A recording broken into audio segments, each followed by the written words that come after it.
최근에 그 방송인으로서 주가를 날리고 있으신 분이시죠. 유시민 작가. 근데 이분에 대해서 어떤 뭐 이분이 다시 정치를 하는 게 아니냐 또는 정치를 다시 했으면 좋겠다. 정치를 다시 시키기 위해서 유시민 작가의 책을 불매운동을 벌여야 한다. 네.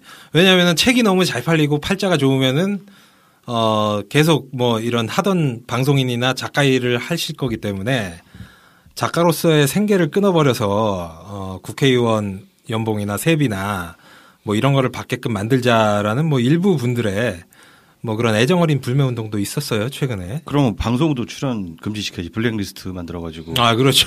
방송 수입이 제일 짭짤하죠. 예.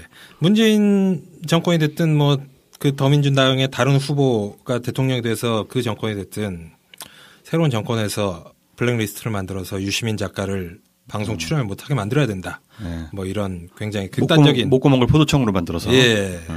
뭐 그런 의견도 있었는데 이게 왜 사실 유시민 작가가 정치를 하셨었다가 한 10여 년 하셨었죠. 10년 정도.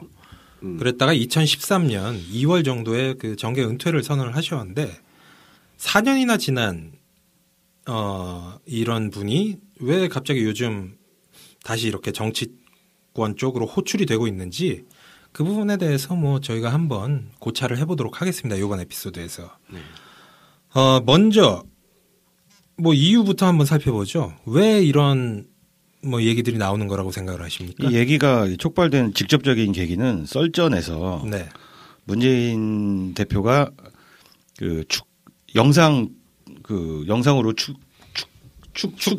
축사를 보내오셨는데 내용이 유시민 작가는 정치 안 한다. 너무 이렇게만 말씀하시지 말고 언젠가는 운명처럼 정치가 다시 유시민 작가님을 부를 때가 있지 않을까 기대하고 싶습니다. 요런 멘트를 치셨어요.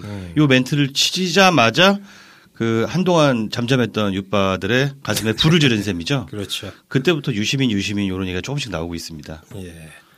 권순욱 사실 이게 두 가지 감정이 교차할 거예요. 예. 유시민 작가가 정치를 할 때 정말 고생 많이 했잖아요. 고생을 많이 했기 때문에 그래 너 지금 행복하게 잘 살고 있는데 정치 다시는 하지 마라. 그냥 행복하게 살아라. 뭐 정치 안 한다는 인간 왜 자꾸 정치하라고 하냐. 이런 사람들이 있고 이 사람들은 정말 유시민을 아끼는 사람들이에요.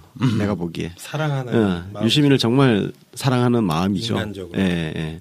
근데 우리 대한민국이라는 국가 공동체를 한번 생각을 해보면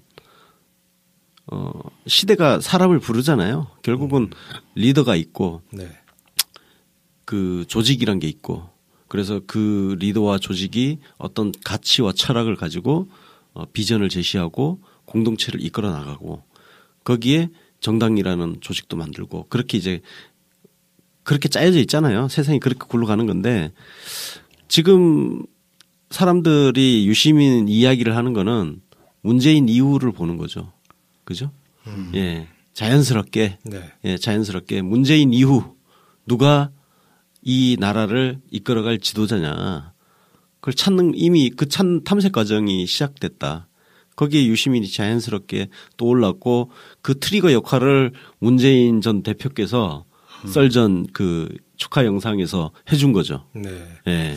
그 문재인 전 대표의 그 축사가 굉장히 의미심장했던 게 사실 문재인 대표가 그 유시민 작가에 대해서 얘기한 내용이 문재인 본인의 얘기와 똑같은 거예요. 네. 왜냐하면 문재인 본인도 정말 하기 싫어했고 막 도망 다니다시피 그랬었거든요. 그렇죠. 예전에 그 청와대 수석 시절에는 2004년 총선 때 문재인 차출론이 나오니까 그냥 어디 히말라야로 가버리신 거 아닙니까? 튀어버렸지. 예, 총선을 아예 출마 얘기도 못 꺼내게 가버렸고 그리고 이제 그 노무현 대통령께서 서거하신 직후에도 여러 가지 어떤 뭐 지원 유세 요청이라든지 아니면 뭐 정치권 그 정치를 시작해 달라는 요청이 많았는데 2012년 직전까지는 지원 유세 요청에도 불구하고 어떤 대중 유세는 전혀 안 하시고 물밑에서 뭐 이렇게 뭐 성당 신부님들 만난다던가 예, 뭐 이런 역할만 조용하게 하시다가 굉장히 장고 끝에 이제 뭐 정치를 시작하고 대선 출마를 하시게 된 거죠. 그거죠. 그러니까 피할 수 없는 거. 네. 나는 정말 하기 싫은데 내 생각만 고집 피우기에는 정말 시대가 허락해주지 않는 그런 네. 거죠. 문재인 전 대표 같은 경우도 그 부산 그 사상인가요, 그죠? 네. 지역구 출마할 때 본인이 정말 하고 싶어서 한 게 아니란 말이죠. 그렇죠. 결국은 시대의 부름을 거절을 못한 거죠. 예, 거절을 못해서 끌려 나온 거죠. 끌려 나온 거고 2012년 대통령 선거 출마도 사실 뭐 끌려 나간 거죠. 그래서 뭐 준비 안 됐다, 권력 의혹이 뭐 권력 의지가 없다 이런 비판을 많이 받았던 거고. 유시민 장관도 좀 그런 사람이죠. 원래 이 사람이 정말 정치하려고 했던 사람이 아니잖아. MBC 100분 토론 진행자 잘하고 있다가 여러분 다 기억하시겠지만 2002년도에 김민석이 정몽준 품으로 날아가면서 그때 그 시사평론가 그 MC 자리를 때려치고 오메이뉴스의 장문에 그 경문을 올렸잖아요. 바리케이트를 론이죠. 예, 예. 바리케이트 앞에 다시 서며 네. 뭐 그런 예 그렇게 나왔다가 정말 많이 시달렸잖아 그 뒤로 너무 고생 많이 했지. 예. 뭐 저나 김 반장이나 너무나 잘 알고 예, 있죠. 유시민하고 사실 같은 행보를 걸었고 같은 배를 타고 활동을 예. 했었던. 그래서 그 시대를 같이 건너왔기 때문에 그 힘들었던 과정은 뭐 잘 알고 있는 건데. 네, 그렇긴 한데 그 문재인이 차출되었던 민주개혁 진영이 모두가 매달려가지고 제발 좀 나와달라고 했던 시절하고 또 지금 약간 느낌이 다른 게 그때는 진짜 선수가 너무 없어가지고 정말 그게 절실했었고 지금은 좀 우리 인재라는 측면에서 좀 배부른 상황 아닌가요? 그래서 유시민 차출론이 약간 시기상조라든가 그런 느낌은 드는데 또 그만큼 팬들의 가슴속에 끓고 있는 용암처럼 끓고 있는 그 팬심들이 지금 유시민이라는 이름을 호출하지 않나 생각합니다. 분명한 건 그때만큼 절박한 상황은 아니라는 거. 그렇죠. 문재인 차출 때만큼. 네. 그 사실 그 유시민 뭐 복귀론이 나오는 건 소위 말해서 노무현 지지자 그룹 이후에 지금은 뭐 문재인 지지자 그룹도 있고 뭐 이재명 지지자 그룹도 있고 그렇지만 노무현 대통령 서거 이후에 대한민국 정치권에서 가장 강력하고 양적으로 보나 질적으로 보나 가장 강력한 팬덤을 가졌던 그런 정치인입니다. 지지자 그룹을 가졌던 정치인이었고 그리고 그 지지 세력이 뭐 완전히 다 사라진 게 아니에요. 그냥 숨어 있는 거, 물 밑에 있는 거죠. 예, 뭐 일부는 뭐 정의당 쪽에 계시고 또 일부는 문재인 지지자로 뭐 이렇게 뭐 저도 마찬가지고 네. 그렇게 이제 갈아타서 그렇게 있는데 누구나 어떤 시점에 유시민 씨를 정치적으로 지지를 했던 분들은 참 이 사람 아까운데 예, 뭐 이런 감정이 있는 거고. 그렇지. 그리고 유시민 씨의 정치 복귀에 대해서는 사실 이분이 전례가 있습니다.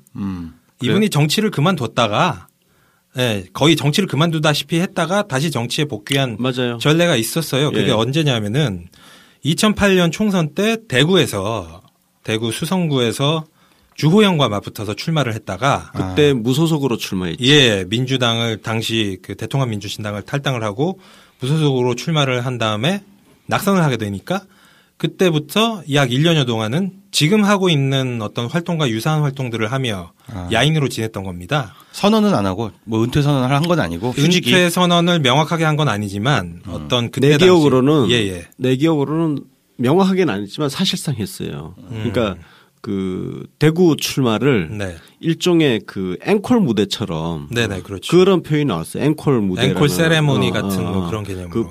그게 왜 그랬냐면 2007년 대선 때 정동영 당시 대통합 민주신당 후보 네. 대선 그 선거 운동 열심히 하고 나서 패배하고 그 이듬해 이제 2008년 1월에 이제 탈당을 했단 말이야. 탈당할 때 이제 뭐 그 여러 이야기를 했죠. 정당 정치에 대해서 네. 이야기를 하고 4월에 마지막 이제 그동안에 이제 그 일종의 은혜 입었던 거에 대해서 마지막 봉사로 대구 출마를 한 거예요. 예. 그리고 낙선하고 사실상 정계 은퇴를 한 거였죠 그때. 예, 그 이후에 뭐 경북대였는지 뭐 대구대였는지 정확하게는 기억이 안 나지만 하여튼 그 대학교에서 강연하고 예, 맞습니다. 그리고 뭐 후불제 민주주의라는 예. 뭐 새 책도 쓰고 네.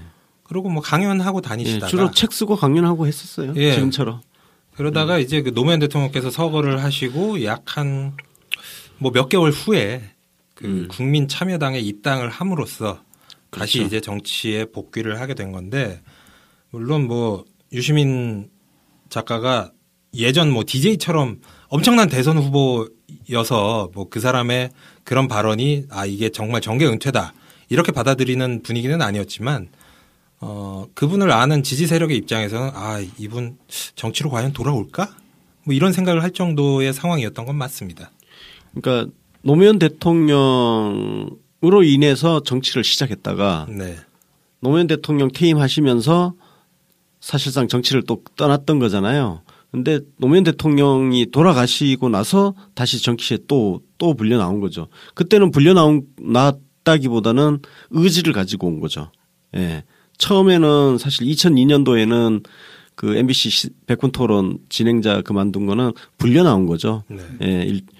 노무현을 구하기 위해서 불려 나왔던 거고 2009년 5월에 노무현 대통령 서거하시고 나서 그 이후에 여론조사 하나 제가 소개해 드릴게요. 2009년 8월 여론조사를 보면 그때 이제 이명박 대통령 시절이잖아요. 박근혜 현 대통령이 33.9% 1위였는데 그 다음이 누구였냐면은 유시민이야. 네. 유시민이 17%. 네. 뭐 그 뒤에 이제 뭐 정동영 11% 뭐 해가 쭉쭉쭉 있는데 그 정도로 노무현 대통령 돌아가시고 나서 유시민을 불러내는 국민의 목소리가 있었던 거죠. 제 기억으로는 1년 가까이 맞습니다. 대선 후보 지지율 1위를 달렸죠. 야권에서는 네. 야권에서 계속 1위였어요. 지지율 1위를 야권 1위였구나. 예. 그렇죠. 박근혜가 예. 워낙에 뭐 계속 예. 쭉 뭐 높았었고 사실은 그래서 그 유시민 작가가 당시 한 1년 가까이 야권 주자 중에서 1위를 달리면서 그걸 동력으로 사실은 국민참여당이 만들어진 거예요. 네. 그죠? 예, 국민참여당 만들어지고 그 뒤에 이제 합류하면서 정치를 다시 재개를 하게 된 거죠. 예.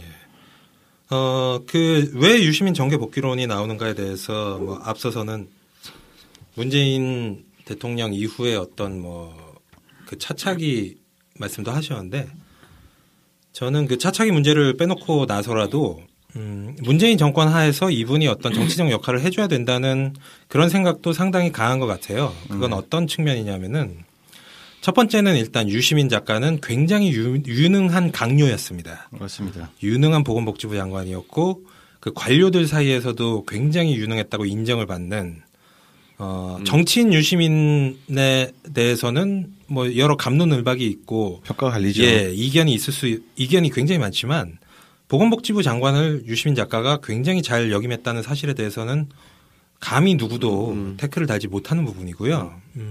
그래서 어떤 그 유능한 강요이기 때문에 문재인 정권에서 이 사람을 써야 된다. 강요로서. 이런 부분이 하나가 있고 두 번째는 또 이런 게 있는 것 같아요.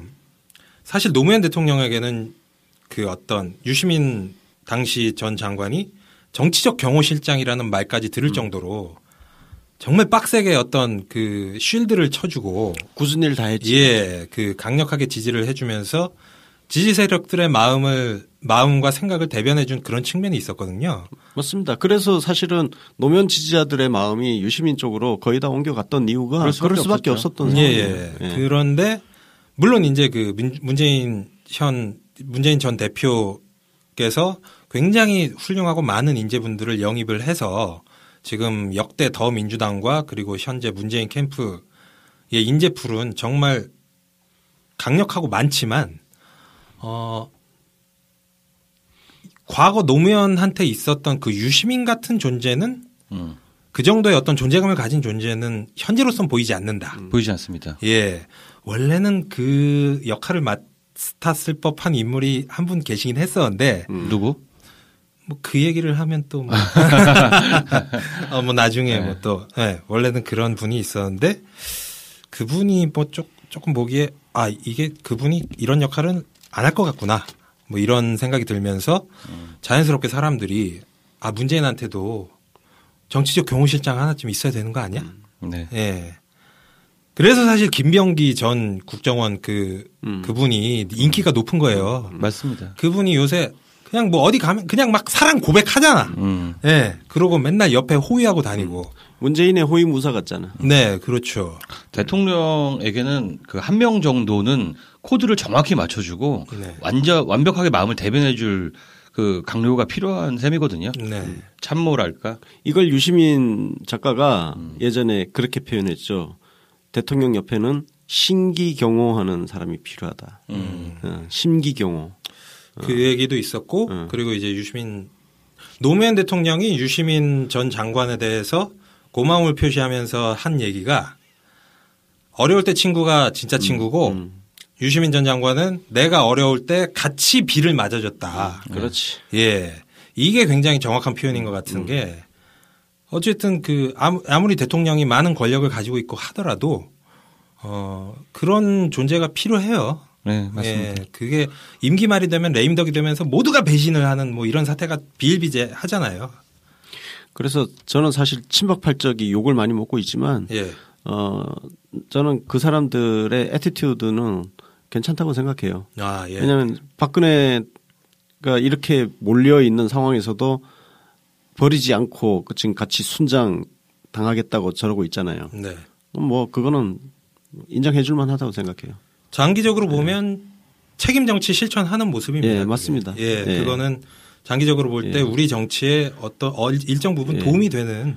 그러니까 이걸 우리가 이걸 진짜 이제 진영 논리 입장에서 저 새끼들은 나쁜 놈들이야라고 쳐다보고 친박발적 정부 나쁜 놈들 이렇게만 바라보면 사실 그건 뭐 답이 없는 거고. 네. 그러면 뭐 거기 탈당한 바른정당은 올바른 사람들인가?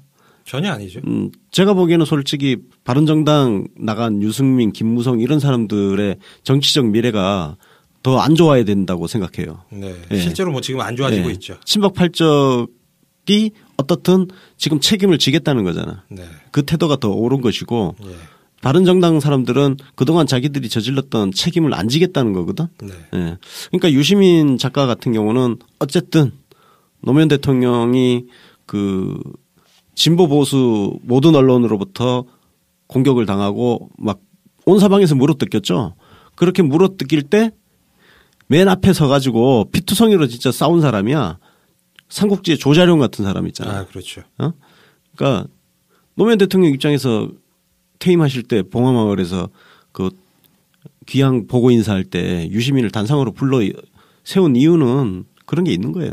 근데 유시민이 참 괜찮다고 느껴지는 부분이 뭐냐면은 그 참여정부가 끝나고 나서 본인에 대해서 노무현 대통령에 대해 동의할 수 없는 것도 있지 않느냐라는 질문에 사실은 자기도 동의하지 않는 것이 굉장히 많았다. 근데 나 아니면 누가 지켜드리냐라는 발언을 했어요. 그러니까 의리의 돌쇠 같은 그런 캐릭터가 점점 절실해지는 요즘이죠. 예.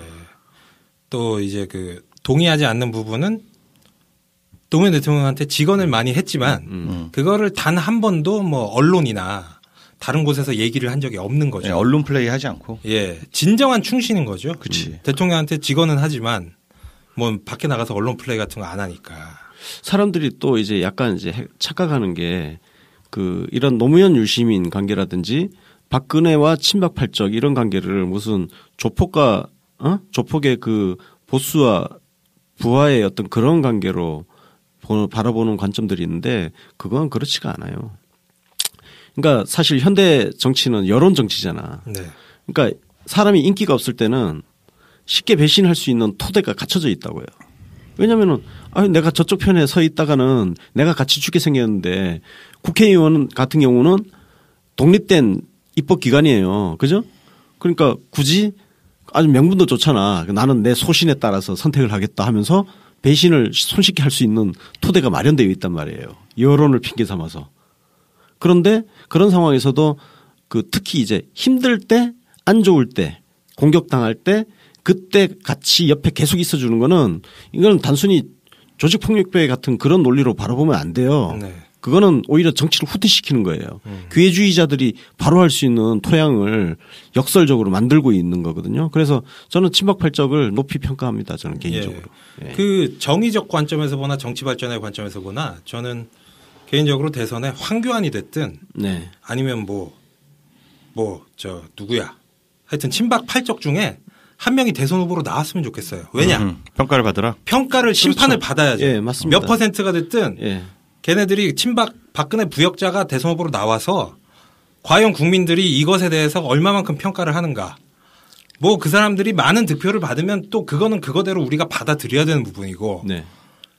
근데 이제 그거를 후보가 안 나와버리고 무슨 예전에 반기문 씨 불출마를 했지만 저쪽이 만약에 반기문으로 이거 이미지 세탁해가지고 나와버리면 이게 제대로 심판이 안 그렇죠.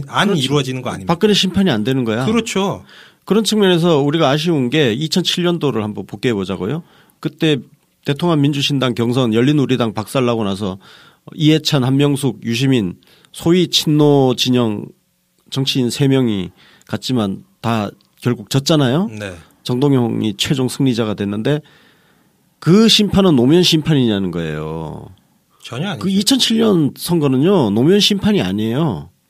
그치. 심판이 된 게 아니야. 왜냐면은 정동영은 이미 노무현 배신 때리고 나간 사람이에요. 그렇죠. 그리고 참여정부를 이미 부정했고 열린우리당 다시 부셔버렸고 거기에 무슨 어떻게 책임을 물어요. 전혀 다른 정당인데.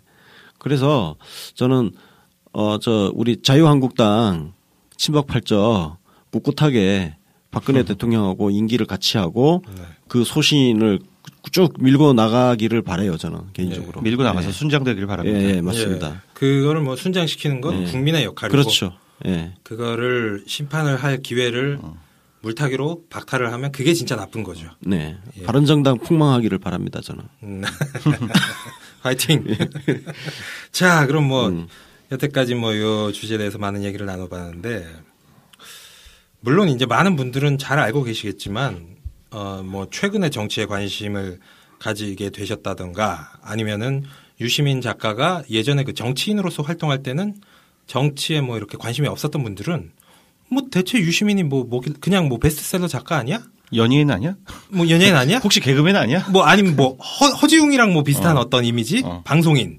셀럽. 예, 이런 걸로 뭐 생각하시는 분들도 있을 것 같아서 간단하게 유시민이 어떤 인물이었고 정치를 했을 때는 어떤 정치인이었는지를 뭐 브리핑을 해드리자면 뭐 이 부분 뭐 윤관 PD님이 먼저 좀 해보시겠어요? 아니면 권수영님이 먼저?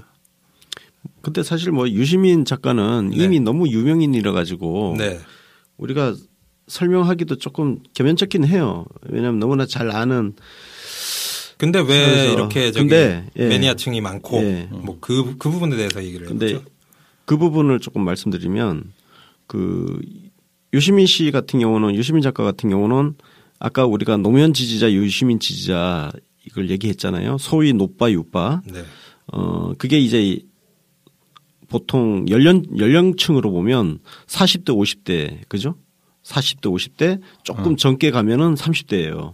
30대는 사실 2002년 그 기점을 기산해서 보면 그때 대학생들이었어요. 20대 청년들이었고 사실 정치에 대해서 많이 아는 관심을 가지는 시기는 아니잖아요. 그래서 유시민 작가가 갖고 있는 장점이 뭐냐면은 그 시대를 같이 건너왔던 사람들은 유시민에 대해서 지금 잘 알아요. 아는데 지금 자라난 10대, 20대 그리고 30대까지 아주 저 젊은 층은 썰전, 그렇지. 썰전 때문에 너무 많이 알아. 그러니까 전 세대를 관통하는 사람이에요.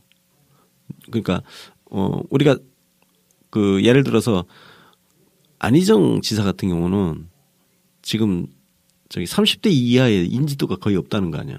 아, 그런가요? 예. 안희정을 잘 모른대. 그 안 지사 입으로 얘기를 했어요. 충남지사로 알고 있죠. 예. 네, 근데 충남지사로는. 하여튼 오히려 젊은 층에서 인지도가 낮고 잘 모른다는 거거든요. 근데 유시민 작가 같은 경우는 나이도 많잖아요. 이제는 57세인가? 뭐 좀 그죠? 있으면 벌써 예, 그죠. 얼마 안 되면 한갑인데 전 세대를 아우를 수 있는 그 잠재력을 지금 갖고 있죠. 하여튼 유시민 작가 하면 항소 이유서. 그렇죠. 그죠? 트레이드 마크죠. 예. 이걸 몇 살 때 썼다고? 반장님.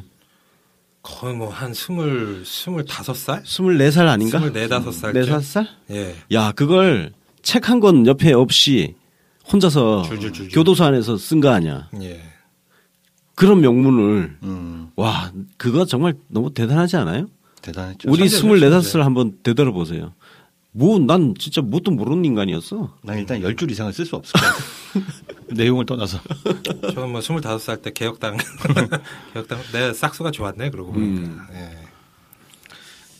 하여튼 그렇게 했고 이분이 그 5.18 그 당시 그러니까 1980년 서울의 봄 당시에 그 복학생 신분으로 서울대 뭐였죠? 서울역 회군 예. 장소에 서 사태 있었죠. 때. 예, 그때 이제 서울대 총학생 대의원회 회장.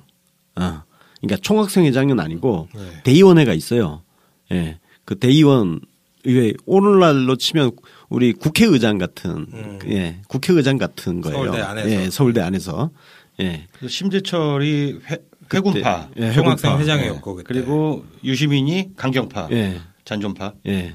여기 또 재밌는 분이 한 분 계시는데 복학생 협의회 회장으로 이해찬 총리. 이해찬이 있지. 예, 그래서 그 재밌는 일화가 두 분이 그때 당시 둘 다 20대였죠 그때. 뭐 20대 이해찬 총리는 뭐 30대였을 이해찬은 30대였죠. 복학생이니까 예. 많이 꿇어가지고 예. 박정희 정권 때 그 운동하시다가 그래가지고 뭐 둘이 뭐 멱살 잡고 싸우는 뭐 그런 일도 예, 엄청 있었다고 싸웠다고 하는데 뭐 그 뒤로는 뭐 친해져가지고 그 이유시민 작가가 이해찬 의원 초선 의원 보좌관도 했었고. 예, 보좌관으로 정치권을 시작한 거예요. 예.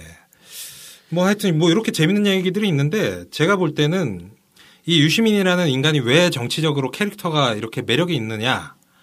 방금 전에 말씀하신 것처럼 이분은 일단 그 학생운동의 아이콘 같은 그런 측면이 있습니다. 이분이 총학생회장은 안 했지만 그 항소이유서라는 너무나 명문을 작성을 해서 그때 당대의 어떤 그 학생운동가들과 후대의 사람들도 다 알아요. 웬만하면 다 알아.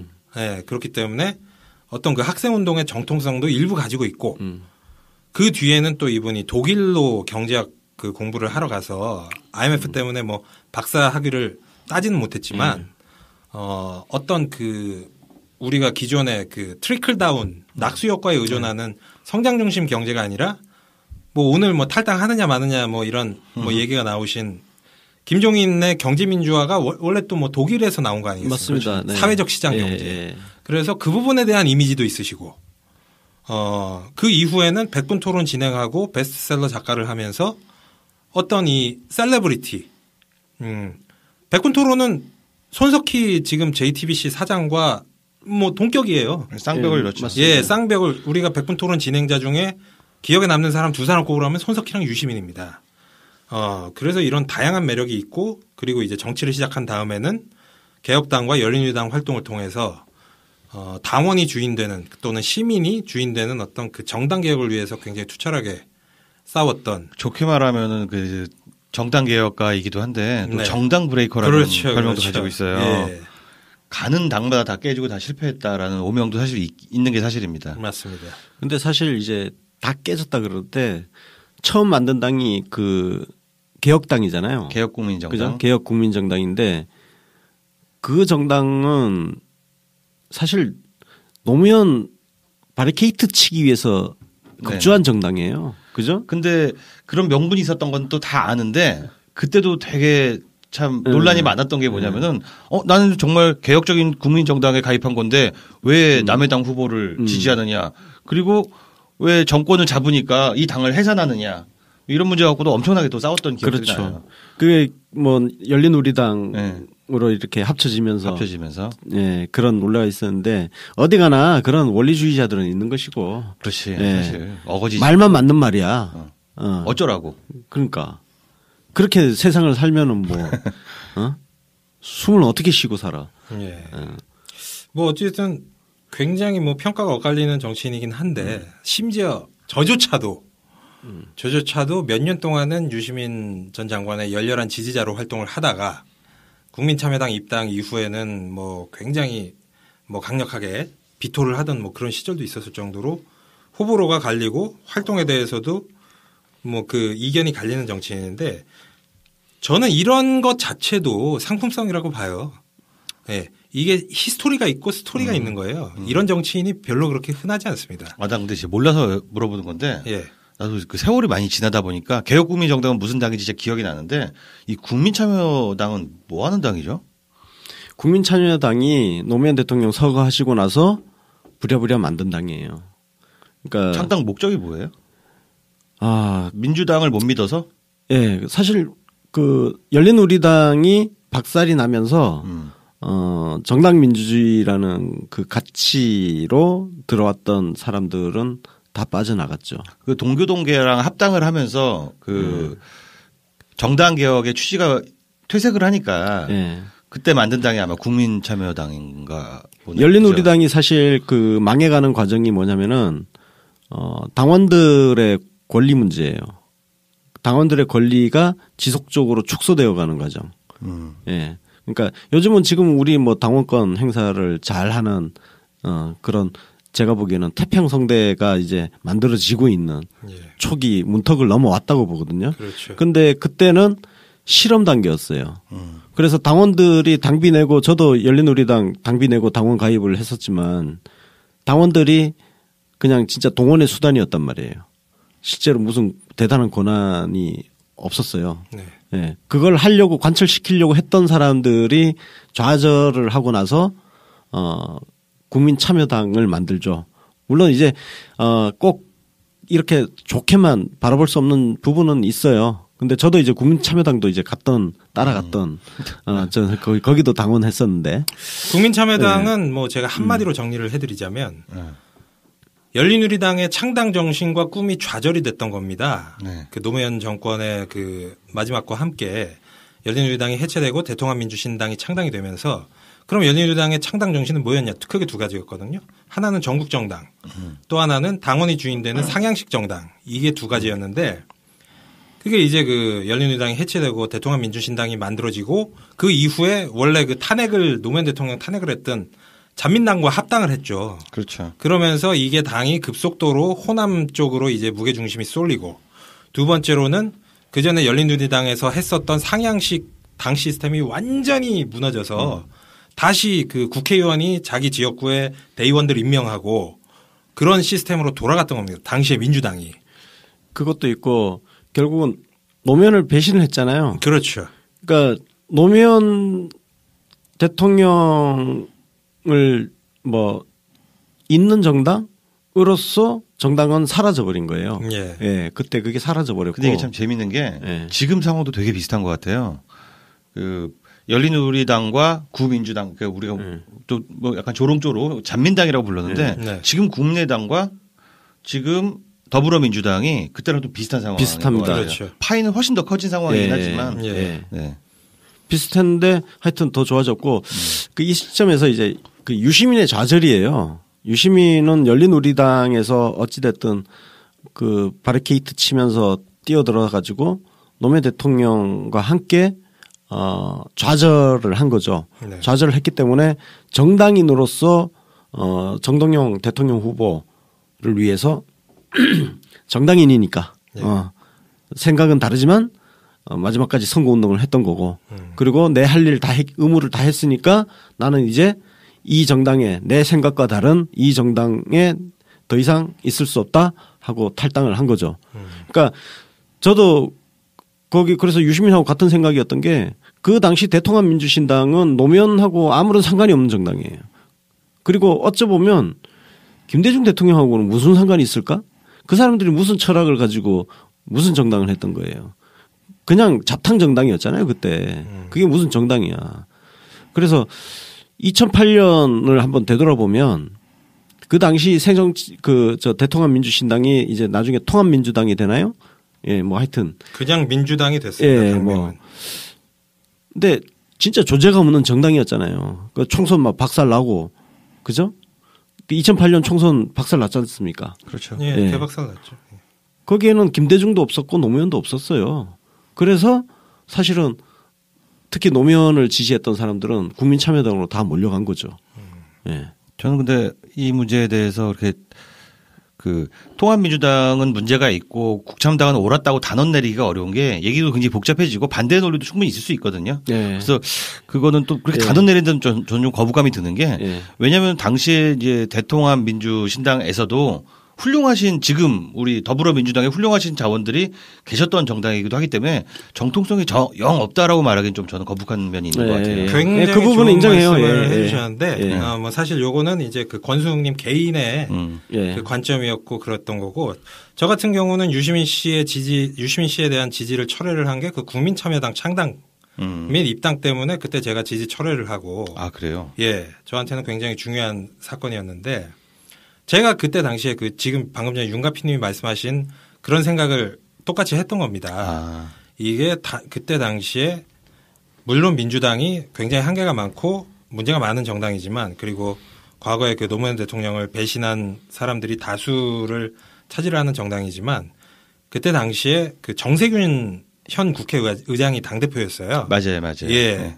그래서 그때 제 관점으로 보자면 민주당은 정세균 대표 체제에 의해서 조금씩 개혁이 되어가는 네네. 과정이라고 저는 평가를 했던 거고 저뿐만 아니라 그 당시에 유시민 전 장관이 국민참여당에 입당할 때 따라가지 않고 그냥 이제 남아있던 분들도 상당히 많았었습니다. 맞습니다. 예. 그건 그래요. 그 부분이 이제 의견이 굉장히 많이 갈려서 그때 이제 유시민 지지 세력이 거의 반분이 되다시피 반분까지는 아니더라도 뭐 굉장히 많은 사람들이 이탈을 했었고 그래서 그 부분은 저희가 뭐 나중에 따로 예, 어떤 뭐 역사 정리 차원에서 뭐 한번 토론해 볼 만한 주제인 것 같아요. 그래서 오늘 유시민 관점에서 보다 보니까 뭐 그런 얘기가 나오고요. 그래서 사실 거기서 제가 그 유시민이 국민참여당 만드는 거에 대해서 해석이 많았죠. 저 정당 브레이커가 왜 또 만드냐. 그래서 그 중에 하나 해석이 나온 게 유시민이 자기가 대선 후보가 되기 위해서 당을 만든다는 해석이 있었어요. 그건 좀 아닌 것 같아요. 근데 이 해석이 사실 그 민주당에 남아있던 친노 사람들도 대다수 그렇게 해석을 했단 말이에요. 저는 이거를 직접 들었습니다. 정치적 공격이 아니고요? 예. 정치적 실제로 공격, 그렇게 해석을 했어요. 네. 그런데 그거를 방어해 준 사람이 누구냐면요. 바로 문재인 대표예요. 네. 제가 이걸 직접 들었는데 이거는 제 진짜 증언이에요. 그러게 녹취를 했으면 근데 더 좋았을 텐데. 이건 버스 자리에서 버스에서 제 뒷자리에 앉아 계시던 두 분 중에 한 분이 문재인 전 대표였는데 유시민을 주제로 이야기하는데 바로 유시민이 국민참여당을 왜 만들었냐에 대해서 문재인 전 대표께서 호의적으로 해석을 했어요. 열린우리당 안에서부터 정당한 경쟁을 할 수 없는 구조를 자꾸 만드니까 뛰쳐나간 거 아니냐. 유시민이 무슨 대통령 선거 나가려고 나가는 거냐. 정당 제대로 만들어 보려고 들어온 사람 아니냐. 그게 안 돼서 좌절해서 나간 거 아니냐. 근데 그 옆에 이제 반론하신 분은 조금 전에 말씀드린 그런 유시민이 뭐 대선 후보가 되기 위해서 뭐 자기가 뭔가 주도권을 쥐고 뭘 하려고 지금 저렇게 당을 만든다 이런 식의 해석을 하더라고요. 결과론적으로 그분이 틀린 거지. 틀린 거죠. 그리고 저는 이제 문재인 전 대표의 그 말씀을 들었던 기억이 있기 때문에 썰 전 영상을 딱 보면서 이건 운명처럼 찍어놨다. 점 찍어놨어. 문재인 전 대표가 유시민 작가를 정치로 꼭 불러내겠다는 생각을 갖고 계신 것 같아요. 나는 그냥 좀 립서비스 같은 그런 뉘앙스로 봤는데 그게 또 역사를 알면 또 그렇게 관점이 바뀌네요. 저는 뭐 이렇게 직접 뭐 얘기를 들은 적은 없지만 그 문재인 전 대표가 정치를 시작하지 않았을 때 그때 당시에 그때가 언제였냐면은 김해을 재보선에서 그 국민참여당 이봉수 후보가 패배를 하고 그 노무현 대통령의 소위 성질을 넘겨준 거 아닙니까? 그래서 지지율이 완전히 그냥 폭락을 했어요. 예, 추락 날개가 없는 그 추락 정도로 그 떨어져서 거의 뭐 유시민이 정치적으로 매장당할 위기에 처했을 때 그때 문재인 대표가 언론을 통해서 굉장히 호의적인 평가를 많이 해주셨었습니다. 그래서 소위 말하는 유시민 지지자들 중에 문재인 지지자 쪽으로 이동을 하거나 아니면 병행해서 지지를 하는 분들이 많은 게 소위 친노 쪽의 많은 정치인들마저도 유시민 전 장관에 대해서 웬간하면 다 한 번씩은 안 좋은 말 다 한 번씩 했는데 문재인 전 대표는 한 번도 없었어요. 이렇게 호불호가 갈리는 인물에 대해서 계속 칭찬만 하고 어느 정도였냐면은 심지어는 노무현의 업그레이드 버전이라는 극찬까지 했었어요. 그건 진짜 극찬인데 나도 지금 생각해 보니까 두 분이 코드가 일치하는 부분이 바로 그 정당 개혁 그리고 당권을 당원에게 시민에게 이런 맞습니다. 게 맞다고 보는 게 2015년 말 2016년 초에 문재인이 그 안철수파로부터 그 비주류파로부터 그렇게 당대표 자리를 내려놓으라고 했잖아요. 그때 문재인은 딱 한 가지만 지키려고 한 거예요. 시스템 공천. 결국 그 유시민의 그동안 했던 고민하고 맞닿아 있는 겁니다. 맞습니다. 그러니까 거기서 동질감을 굉장히 느끼기 때문에 그 썰전에서의 호의적인 발언도 나왔던 게 아닌가. 유시민이 좌절한 지점을 사실은 그러니까 문재인 전 대표가 정말 대단한 일을 한 게 뭐냐면은 지금의 더불어민주당은 과거 열린우리당하고는 비교가 안 될 정도로 강한 정당이에요. 그렇죠. 질서도 있고 그죠? 그 정당을 만든 게 문재인 전 대표예요. 그렇죠. 뚝심으로 버텨내서 만든 거예요. 그러니까 유시민이 좌절했던 지점을 문재인 전 대표가 극복해내고 지금 만들어내는 과정이거든요. 물론 지금 이게 확고하게 다져졌다고 볼 수 없어요. 지금부터 계속 그 다져 나가야 되는 이제 출발선상에 지금 서 있는 과정에 있는데 좀 뭐 그런 당원들이 그런 과정들을 거친 사람들이 많기 때문에 열린우리당의 기억이 있기 때문에 실패를 반복하지 않으려는 그 내성 그 뭐 의지 이런 것들이 굉장히 강하게 있다고 봐요. 그럼 문재인은 유시민한테 너 입각해서 나 좀 도와줘라고 말할 명분이 분명히 있는 게 너 그렇게 다양한 시도하고 실험하고 좌절한 부분 내가 완성했잖아. 그럼 이 시스템 그대로 성공할 수 있도록 네가 나한테 또 도와줘야 되잖아. 라는 말을 할 수가 있겠다는 생각이 들어요. 네. 현존하는 정치인 중에서 유시민한테 정계 복귀를 강력하게 압박을 할 수 있는 유일한 정치인이 문재인 전 대표죠. 그러네. 예. 아니 진짜 할 말이 너무나 많은 거예요. 네가 그렇게 유시민 씨 당신이 그렇게 이루고 싶었던 정당 내가 정말 온몸에 칼 맞아가면서 내가 만들었는데 이게 이렇게 얽히고 설키는 거야. 역사가 반복되는 게 원래 노무현 대통령이 대통령 되고 나서 문재인 그 전 대표한테 도와달라고 그러니까 자기 안 들어간다고. 자기는 그냥 뭐 부산에서 뭐 그냥 외곽에서 그랬는데 노무현 대통령이 역정을 팍 내면서 너 내가 이렇게 친구가 이렇게 고생하는데 왜 너만 뭐 썩 빠져가지고 편하게 살려고 그래. 이런 식으로 얘기를 해서 결국 민정수석을 수락을 한 거 아닙니까. 근데 이게 대를 이어서 문재인 전 대표와 유시민 전 장관한테도 이런 명분이 되는 거예요. 우리도 진짜 대단한 게 어쩌면 이 모든 얘기들이 썰전에서 축사 어쩌면 립서비스일지도 모르는 그 말 한마디를 갖고 지금 1시간을 방송을 하고 있어. 깍두기 한 접시로 지금 한 접시를 차리고 있죠. 예. 듣다 보니 막 우리가 설득돼. 예. 대단한 뭐 그 아니 근데 그 썰전 얘기하니까 그 썰전에서 힌트가 많이 나왔어요. 유시민 작가도 썰전에서 그때 작년 탄핵 국면에서 거국 내각 총리 이야기 나오고 할 때 총리 제안이 오면 어떻게 할 거냐 그런 질문이 있었잖아요. 맞아. 그 장면이 있었어요. 근데 그거는 받을 수 있다 그랬잖아. 맞아요. 선출직은 아니지만 뭐 임명직은 뭐 이건 내각은 관료예요. 그렇죠. 그러니까 유시민은 그 직업 정치인을 은퇴를 한 거야. 그러니까 내각으로 들어가는 거는 전혀 상관이 없는 문제예요. 행정가죠, 행정가. 그러니까 행정 공무원이지 뭐 공무원. 그러니까 장관이나 뭐 총리, 그다음에 그 청와대 각 뭐 수석 여러 수석 이쪽까지 은퇴한 건 아니야. 그렇죠. 그러니까 유시민한테도 여지가 있는 거예요. 예. 우리가 뭐 어느 뭐 대학에서 교수하시던 분이 어느 날 장관에 입각했다고 해서 그분이 뭐 정치를 시작하셨다 뭐 이렇게 평가하는 건 아니지 않습니까? 그런 표현 쓰지 않죠. 예. 뭐 예를 들어서 뭐 지금 황교안 씨를 정치인으로 분류하지도 않았었고 그렇죠. 최근까지는 지금은 뭐 대선 후보 여론조사에 나오니까 뭐 정치인 비슷하게 평가를 받습니다. 그렇다고 정치인은 아니잖아. 그렇죠. 자, 그럼 뭐 저희가 뭐 많은 얘기를 해봤는데 그럼 결론적으로 뭐 이렇게 떡밥 하나 가지고 뭐 한정식을 차려놨지만 일단. 유시민 정계 복귀가 그럼 현실적으로 가능하면 만약에 정계 복귀를 한다면 그 조건은 무엇인가? 그리고 만약에 유시민 전 장관이 정계 복귀를 실제로 하게 된다면 그것은 뭐 유시민 개인에게 있어서나 뭐 우리 야권 정치 또는 전체 정치에 있어서 어떤 의미와 영향을 가질 것인가에 대해서 뭐 한번 자유롭게 얘기를 나눠보는 시간을 가지도록 하죠. 네네. 유시민이 그 정계 은퇴를 한 데는 잦은 실패도 있긴 있는데 본인이 본인의 한계를 잘 알고 있었다는 점입니다. 그게 뭐냐면은 유시민은 정말 엄청나게 강력한 팬덤을 가지고 있는데 그에 반해서 엄청난 비토층을 거느리고 있는 사람이에요. 그게 본인의 한계인 거예요. 그러니까 지지율이 17%, 15% 이렇게 엄청나게 단단하지만 사실은 굉장히 다양한 비토층이 있어요. 뭐냐면은 그 백바지로 표현되는 건방진 진보, 싸가지 없는 진보라고 비판했던 소위 이제 호남 동교동계의 비판이 있었고요. 또 정당 파괴를 하는 과정에서 그 피해자가 되었던 사람들이 또 있고요.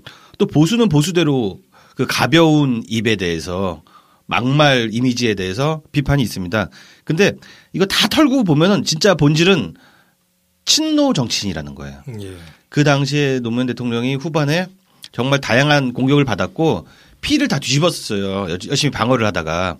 그러고서 사람들이 손가락질한 겁니다. 저 피 묻은 친노 정치인. 근데 그걸 다양한 이름으로 정당 브레이커 그리고 백바지 촉새 그런 식으로 비판이 들어왔던 거예요. 그런데 지금 만약에 복귀를 할 수 있는 저는 강력한 근거가 되는 것은 지금은 친노라는 라떼루가 절대로 손해가 아닙니다. 그래서 시대가 완전히 바뀌었고 또 유시민이 나이를 충분히 먹으면서 원숭미를 드러내고 있고 대중성을 강화하고 있기 때문에 지금쯤은 복귀해도 그 대중적 정신으로 부족할 게 하나도 없다는 생각이 들어요. 예. 그러니까 맞아요. 그 제가 그 안희정의 길, 유시민의 길을 썼었잖아요. 네. 그게 이제 어쨌든 현실 정치인으로 실패했다. 예. 저 국민참여당이 나중에 이제 통합진보당으로 합당을 했죠. 그리고 그 통합진보당이 그때 그 이석기, 이정희 이쪽 부정선거 논란으로 또 분당돼 가지고 정의당이 만들어지고 그리고 정의당 만들어진 다음에 정계 은퇴 선언을 했잖아요. 그러니까 대중적 진보 정당이라는 꿈을 유시민이 아직도 갖고 있는지 그건 잘 모르겠어요. 아니 있겠죠. 문제는 그 방법론인데 유시민 작가가 예전에 그 후불제 민주주의였나요? 그 책에 그런 이야기를 썼죠. 미국 민주당 이야기를 썼죠. 미국 민주당은 그 당 안에 다양한 정파가 있어요. 그리고 그 정파가 경쟁을 하죠. 지난번 힐러리하고 샌더스가 경쟁한 것처럼. 샌더스 얼마나 진보적입니까? 그죠? 힐러리 굉장히 보수적이잖아요. 그 보수적이고 진보적인 사람들이 한 정당 안에 있는 거예요. 그게 가능해야 된다는 거예요. 그러니까 더불어민주당이 지금 그 가능성을 조금 보여주고 있잖아요. 이 당 안에는 보면은 박주민 의원도 있고, 그죠? 굉장히 진보적인 박주민 의원도 있고, 굉장히 보수적인 김종인 의원도 있어요. 예. 그래서 문제는 며칠 후에는 없어질 수도 있습니다. 당 안에서 공정한 다 모두가 승복하는 문화 그리고 승복할 수 있는 그 룰 보편화된 룰 그리고 룰이 자주 바뀌면 안 돼. 가급적 굉장히 오래 지속하는 그런 룰이 지탱하는 그런 정당.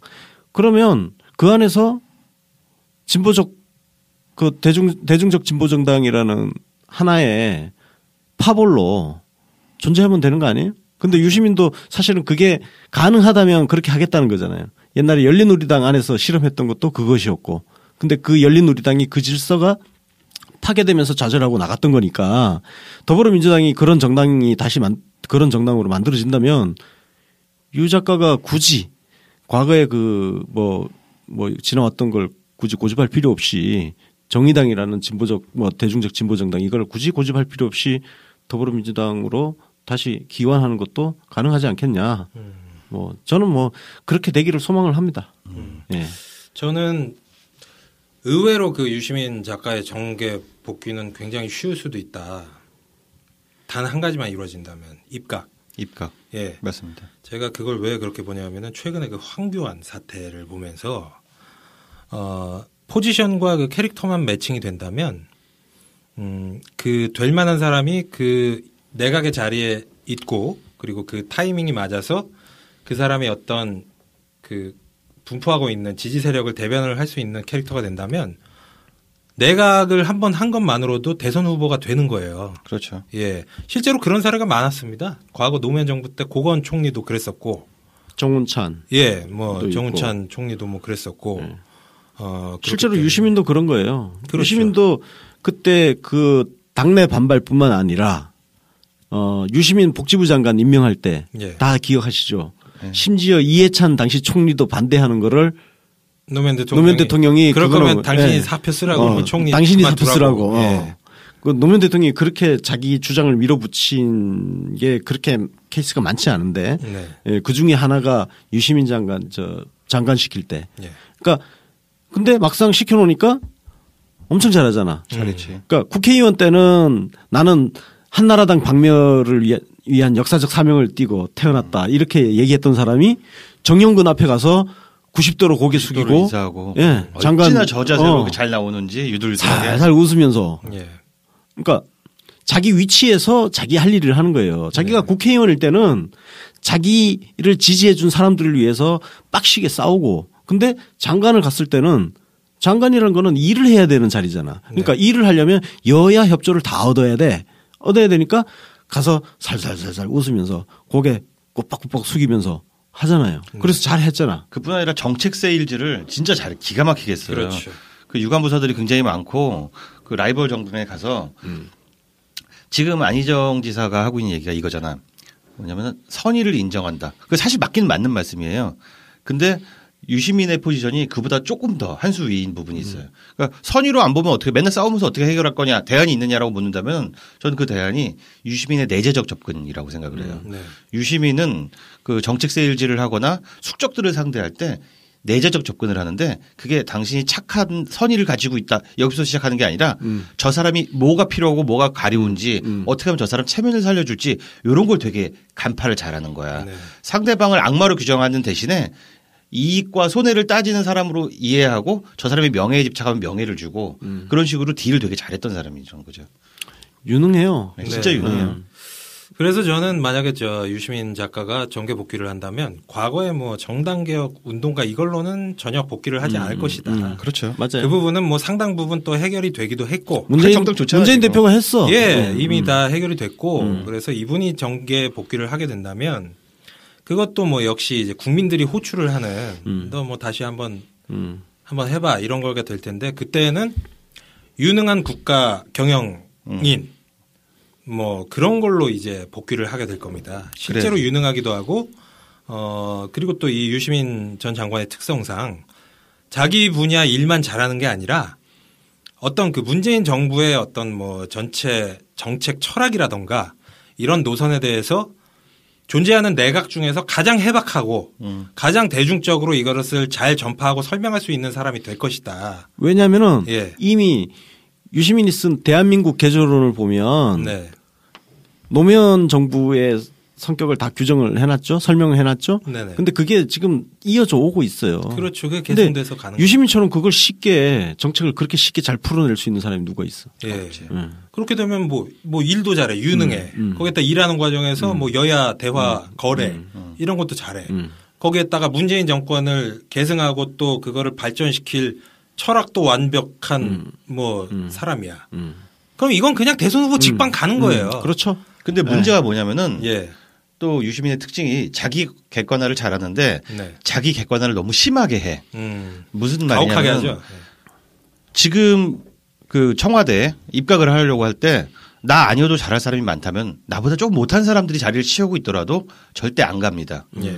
아마 그 문재인 정권이 우리가 문재인이 대통령이 됐다고 가정을 했을 때 문재인 정권이 피 흘리고 어려운 시대가 와야 아마 부름에 응답하지 않을까. 그게 사실 그게 첫 번째 조건일 것 같아요. 맞아. 그러니까 그렇죠. 나 아니면 할 사람 없다. 문재인 전 대표가 만약에 이제 집권을 하게 되면 네. 어떤 상황이 펼쳐질지는 알 수가 없죠. 예. 없는데 굉장히 시달리는 힘든 시기라야 본인이 돌아올 거야. 그렇죠. 그게 아니고 그냥 대충 잘 굴러간다 그러면 굳이 예. 내가 뭐 난 지금 나도 필요 없는 거죠. 그리고 지금 유시민 작가 지금 삶이 얼마나 행복해. 예. 예, 책 쓰고 강연 다니고 뭐 잘 나가는 방송인에 더 이상 해피할 수가 없지. 네. 그래서 뭐 저는 뭐 개인적으로 막 유시민 전 작가가 복귀했으면 좋겠다 이런 의견은 아니고. 그러게 얘기해놓고 보니까 유시민 복귀 안 하는 상황이 좋네. 그렇죠. 아 그렇죠. 문재인 시대가 열렸을 때 안 힘들어야지. 그렇죠. 그게 최선이고. 근데 이제 막 불행하게도 또 이제 그런 상황이 안 온다고 하면 언젠가는 또 유시민이라는 그 개인의 능력과 그런 어떤 캐릭터가 필요한 시대가 올 수도 있다. 뭐 저는 이 정도로 생각하고 뭐 혹시 더 마지막으로 덧붙일 말씀 있으시면. 뭐 아까 했던 얘기 반복인데 말씀하신 대로 그런 유시민이란 카드를 꺼내야 될 일이 안 생기는 게 제일 좋고 만약에 생기더라도 우리에게는 유시민이라는 보물이 있다. 이 사실을 우리가 기억하고 있으면 좋을 것 같습니다. 든든하네요. 든든하죠. 예. 그러니까 우리가 원래 그런 얘기 하잖아요. 네. 칼은 칼집에 있을 때 무서운 거라고. 그러니까 뭔가 막 문재인 칼집에 있는 칼 같은 거. 예. 유시민은 그런 사람. 그래서 그 칼집에서 칼이 안 나오면 가장 좋은 상황이죠. 맞습니다. 네. 네. 저는 뭐 개인적으로는 술을 잘 안 먹지만 네. 그럼에도 불구하고 우리 집에 키핑되어 있는 발렌타인 17전상 같은 느낌? 어. 네. 술을 별로 안 먹지만 맞아요. 내가 술이 생각날 땐 예. 발렌타인 17. 저는 뭐 개인적으로 그 술을 좋아해서 좋잖아요. 예. 그치, 술 먹을 일이 없으면 제일 좋고 근데 막 힘들어가지고 술 먹을 일이 있을 때 딱 꺼내 먹을 키핑 양주가 있다는 건 든든한 일이고 어쨌든 뭐 앞으로 유시민 작가님 방송 또는 뭐 집필 건승하시길 빌고 뭐 혹시 문재인 대표가 대통령이 돼서 영입 제안을 하시면은 뭐 너무 튕기진 않으셨으면 좋겠어요. 그래. 그럼 매력 없어. 너무 튕기면. 너무 튕기면 똥돼. 적당히 튕겨야지. 딱 삼고초려 이 정도 느낌이 좋죠. 네, 세 번만. 세 번만 소 눈망울. 맞아. 네, 소 눈망울 꿈뻑꿈뻑. 황소 눈깔에 이기는 사람 없으니까. 네. 이거 눈깔이라고 하면 싫어하는 분들이 있으니까 눈망울이라고.